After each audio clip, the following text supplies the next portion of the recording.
So I see a lot of reviews and unboxing reviews on the weapons, firearms, rifles, etc. And those are nice and stuff, but I feel like you don't really get to understand a rifle, know its quirks until you've gone at least a few hunts with it, you've shot it for a couple years. And so I thought I'd do a review of the Savage 111 30-06. I've owned this rifle, we're going to be going on like at least probably 6 years now. It's got the IQ trigger, laminate stock, like the rifle, but I've understood, just gone on a few hunts. I mean, I've taken quite a few mule deer, I've taken a black bear, an elk, 2 elk? No, just 1 elk. Countless prairie dogs and other things I've shot. I haven't kept a good round count, but I've probably shot about 1,000 rounds through this rifle. Shot a lot of match rounds, so I thought I'd share some of the quirks, some of the things I like about this rifle, some of the things I don't, and also share some of my load data. I've done a little bit of customization.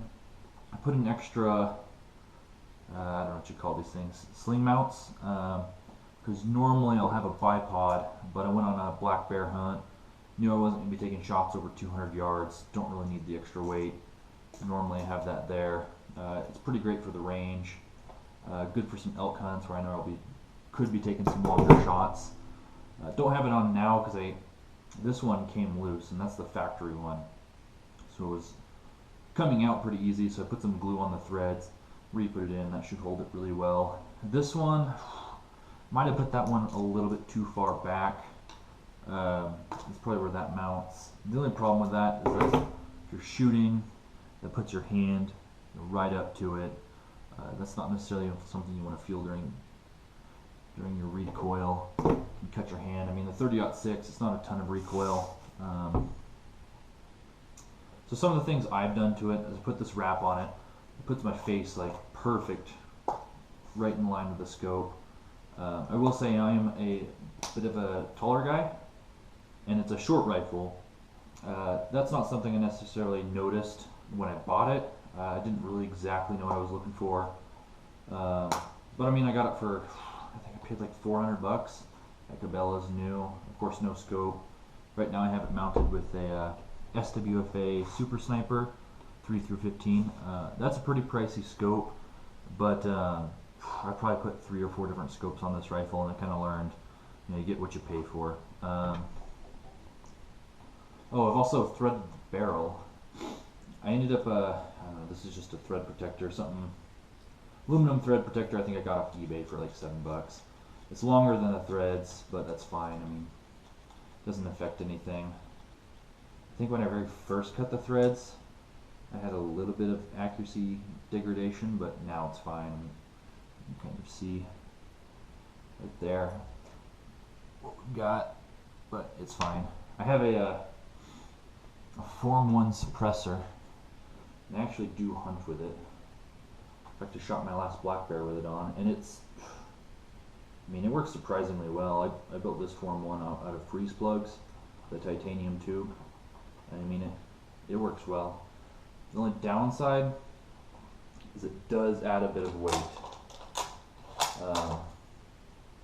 And you're going to have a point of impact change. Some loads will shoot more accurately, some will shoot worse. I mean, it adds a whole nother ball game to the whole reloading scheme.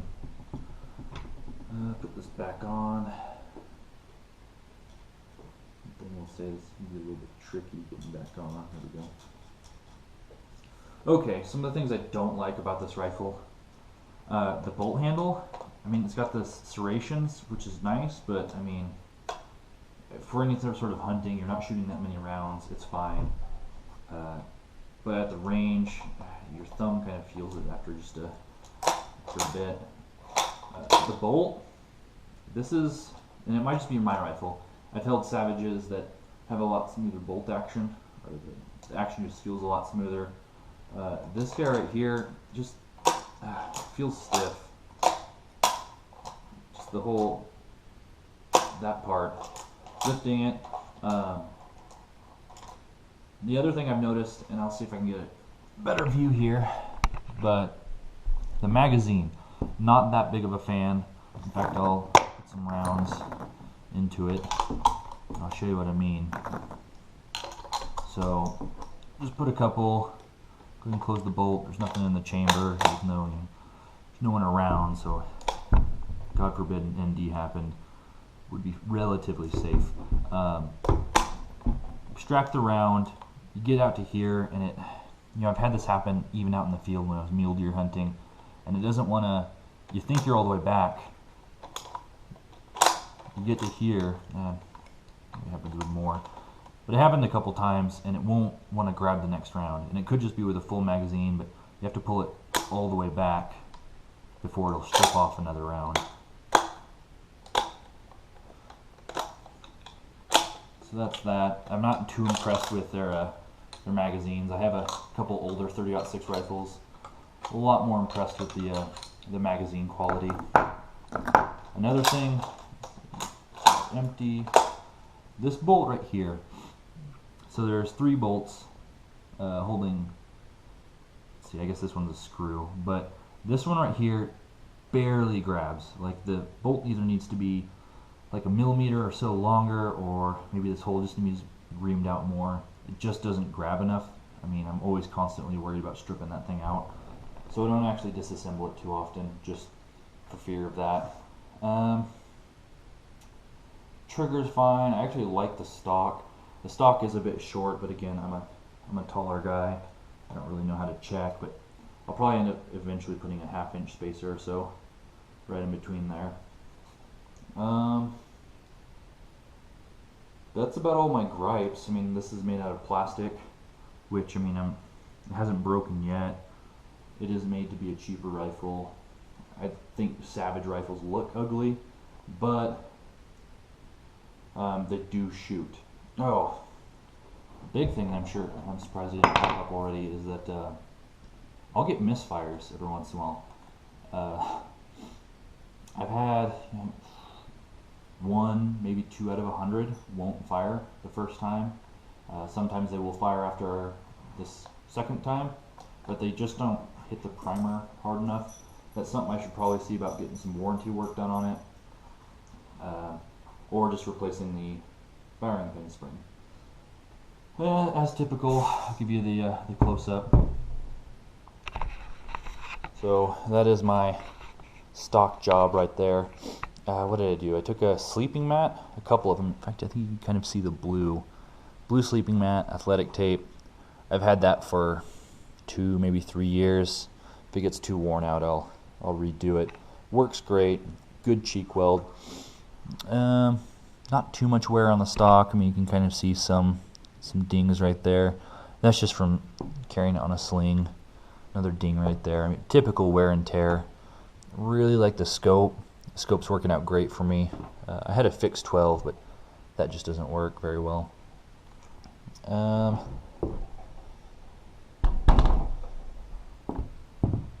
Yeah, I mean, that's a pretty typical close-up.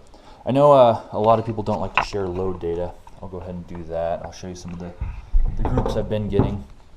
And like I said, once I added the suppressor, I mean, a lot of my load data kind of went out the window that I've collected, and I've only had the suppressor maybe half a year. And I also screwed up the thread, so I actually had to cut a 1/2 inch off the barrel and start over again. One thing I kind of wish this rifle would do is shoot these TTSX bullets. You know, I've shot my black bear with one, but the grouping is, I mean, it's nothing to write home about. I'm getting 1.5 to 2 inch groups. I get great groups with other bullets, but I kind of, you know, I shot my elk, a cow elk, with 165 grain Sierra Game King, and it worked perfectly, but it didn't get any sort of exit hole, which, I mean, isn't super necessary. The cow died in one shot, but no blood, and there was snow everywhere. So if I would have had to track it, I wouldn't have found it.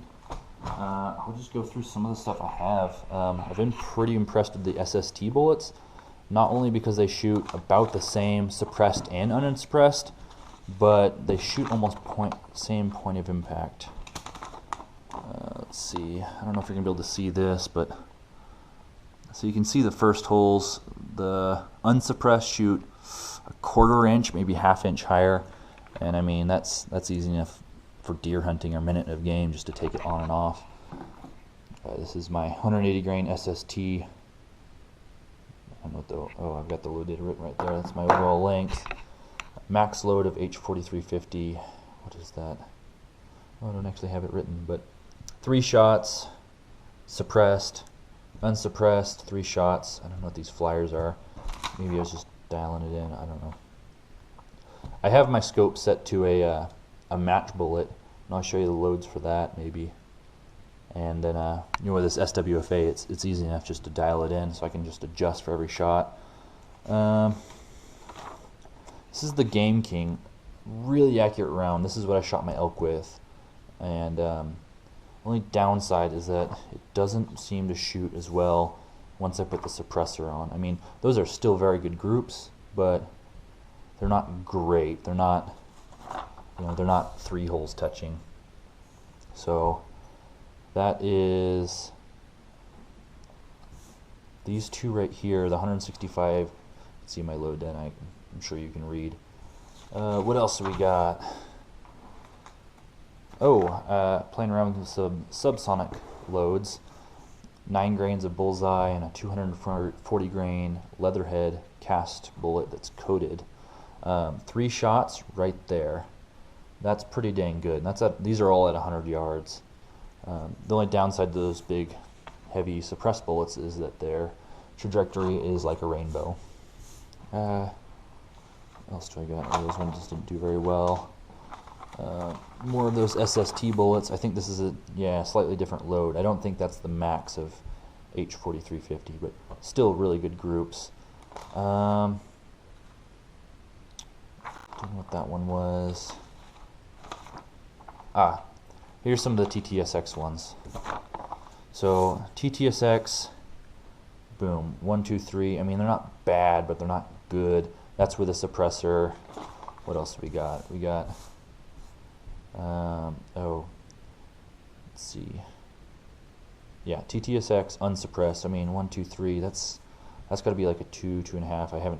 I've got my calipers around somewhere. Those are some hand cast ones. Those are actually 3 shots. I mean, these subsonic heavy bullets actually do pretty well out of that rifle. More TTSX. That's with a suppressor. I mean, you can see what I'm talking about. About 2-inch groups. They're not great. This rifle actually shoots pretty well with a 200 grain Spear hot core. Let's see what else I can find. So this is some of those match bullets. You can see 1, 2, 3. That's not a great group. That's right after I put the threads on, and I don't know if it was something like maybe a burr around the muzzle, but it shoots a lot better now with those. You know, that was also pretty close to being after 1, 2, 3. Now it'll shoot 1 jagged hole with the Hornady 168 grain match bullet. You know, some more stuff. I'm gonna find those 200 grain hot core. A lot of this stuff is sort of old load data, and the problem with old load data is that it was pre-threaded rifle, pre-suppressor, so kind of really changed the dynamics. But I guess everyone out there with a stock rifle, it would work for them if you guys want to try to mimic some of my load data.